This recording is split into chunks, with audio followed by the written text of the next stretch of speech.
विनोद खन्ना और अमिताभ बच्चन की टक्कर से जुड़ा यह सवाल पिछले करीब 4 दशकों से जारी है।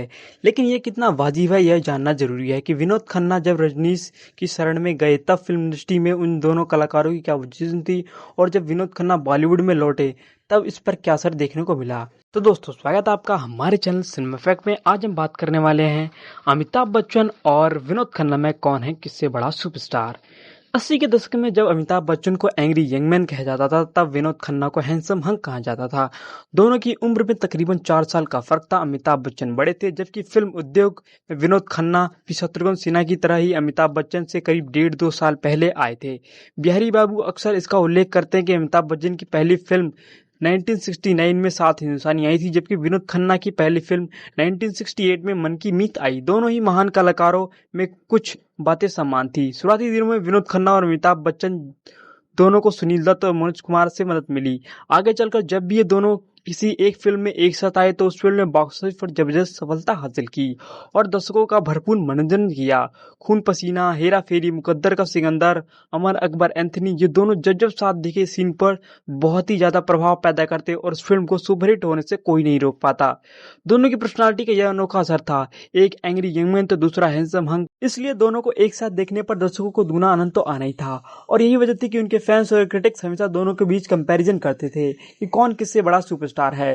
दोनों के अभिनव और उनके अचीवमेंट्स की तुलना करते थे कि कौन कितना बड़ा सुपरस्टार है। सुपरस्टार्स की अपनी अपनी फैन फॉलोइंग रही है। थोड़े अप्स डाउन को अगर छोड़ दे तो पर्दे पर दोनों एक दूसरे को कड़ी टक्कर देते हुए दिखाई देते हैं। कोई किसी से 19 या फिर कोई किसी से 20 नहीं है। दोनों ही एकदम दमदार आवाज और आंखों से हर भाव प्रकट करने वाले अभिनेता हैं। स्क्रीन पर दोनों की पर्सनालिटी में चमक और चमत्कार का आकर्षण दिखता था।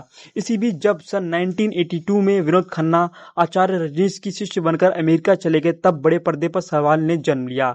सवाल था कि विनोद खन्ना अगर ओशो की शरण में अमेरिका नहीं जाते तो अमिताभ बच्चन को पीछे छोड़ देते या फिर नहीं। यह सवाल पिछले 4 दशकों से चलता आ रहा है। अब कौन किस पे भारी है। हर साल विनोद खन्ना की जन्मतिथि 6 अक्टूबर और उनकी पुण्यतिथि 27 अप्रैल पर श्रद्धांजलि स्वरूप उन पर लिखे जाने वाले तमाम लेख और संस्करणों में यह सवाल किसी न किसी रूप में उठाए जाते हैं। इनमें कोई दो राय नहीं कि विनोद खन्ना एक बेहतरीन कलाकार थे। जमीन से जुड़कर उन्होंने अपना संघर्ष किया और अपनी प्रतिभा के बदौलत फिल्म उद्योग में योग्य स्थान बनाया। कैंसर ने उन्हें वक्त से पहले अपने चाहने वालों से जुदा कर दिया। हिंदी सिनेमा में उनके अहम योगदान को देखते हुए भारत सरकार ने उनको 2017 में दादा साहब फाल्के अवार्ड से सम्मानित करने का ऐलान भी किया था। धर्मेंद्र शिखर दिग्गज अभिनेता के बरक्स उन्हें सिनेमा जगत का सबसे बड़ा सम्मान अमिताभ बच्चन से भी पहले मिला था।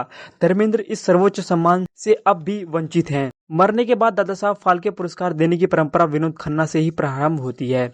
यह सब कुछ उनकी कलाकार शख्सियत को देखते हुए किया गया था। अब आते हैं हमारे सवाल की तरफ कि कौन किससे कितना बेटर है। अब बात करें अमिताभ बच्चन की चर्चा में आने की, सन 93 में फिल्म जंजीर से वो चर्चा में आ गए थे, लेकिन उससे पहले विनोद खन्ना सन 1971 में मेरे अपने से सुर्खियां बटोर चुके थे।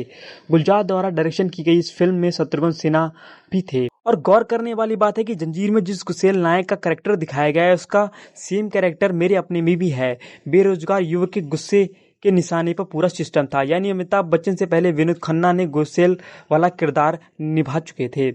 लेकिन ये बात अलग है कि मेरे अपने फिल्म में विनोद खन्ना से ज्यादा यश छेनू के किरदार में शत्रुघ्न सिन्हा ने बाजी मार ली। बाकी संदेवना बुजुर्ग महिला के रोल में मीना कुमारी ने सुर्खियां बटोर ली और विनोद खन्ना अंडरडॉग ही रह गए।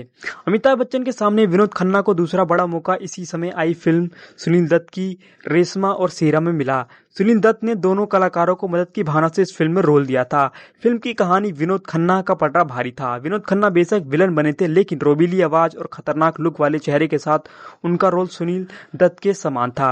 वहीं फिल्म में अमिताभ बच्चन को एक छोटे से गूंगे का किरदार दिया गया था। हालांकि वह रोल बहुत छोटा था, वह रोल कोई भी कर सकता था, लेकिन सुनील दत्त ने अमिताभ बच्चन को संघर्ष के स्वरूप में वो रोल दिया था। हालांकि थोड़ी देर के गूंगे के रोल में भी अमिताभ बच्चन ने अपने अभिनव का परिचय देते हुए छाप छोड़ी, जब वो राखी के पैरों तले गिरकर गिराते हुए रोते हैं। लेकिन ये सारी बातें जंजीर से पहले की हैं। जैसे ही जंजीर और उसके बाद दीवार आती है, सारा ही सीन चेंज हो जाता है।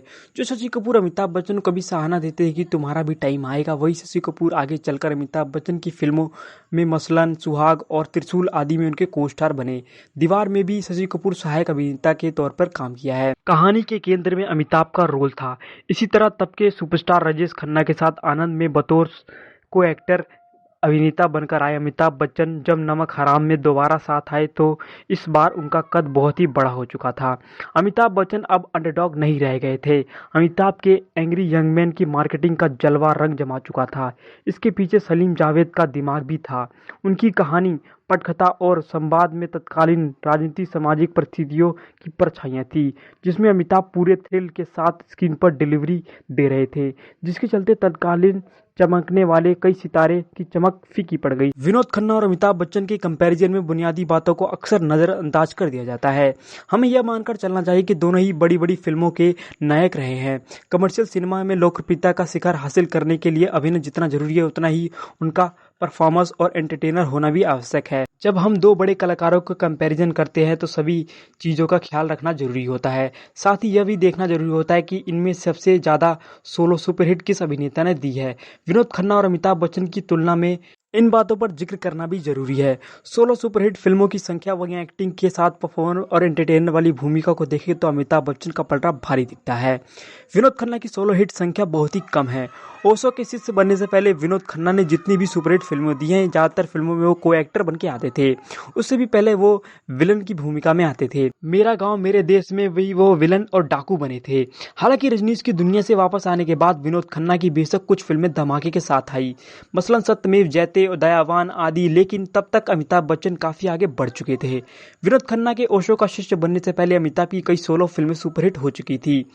जंजीर के बाद अमिताभ, मिस्टर नटवरलाल, डॉन, लावारिस, याराना और भी कई फिल्में। उस दौर की लोकप्रियता और स्टारडम को देखते हुए विनोद खन्ना और अमिताभ जब जब स्क्रीन पर साथ आते थे, उनमें स्क्रीन पर सबसे पहले नाम अमिताभ बच्चन का आता था और ये फैसला डायरेक्टर्स का होता था। विनोद खन्ना एक प्रभावशाली अभिनेता थे, लेकिन अमिताभ बच्चन लोकप्रियता के पैमाने पर बहुत आगे थे, इसलिए उनसे आगे निकलते देखते ही, क्योंकि वे दमदार अभिनय के साथ साथ एक उम्दा परफॉर्मर एंटरटेनर भी साबित होते थे। वह एक गंभीर अभिनय करने के साथ साथ हंसाना और नाचना गाने में भी उतनी ही अव्वल दर्जे के साबित हुए।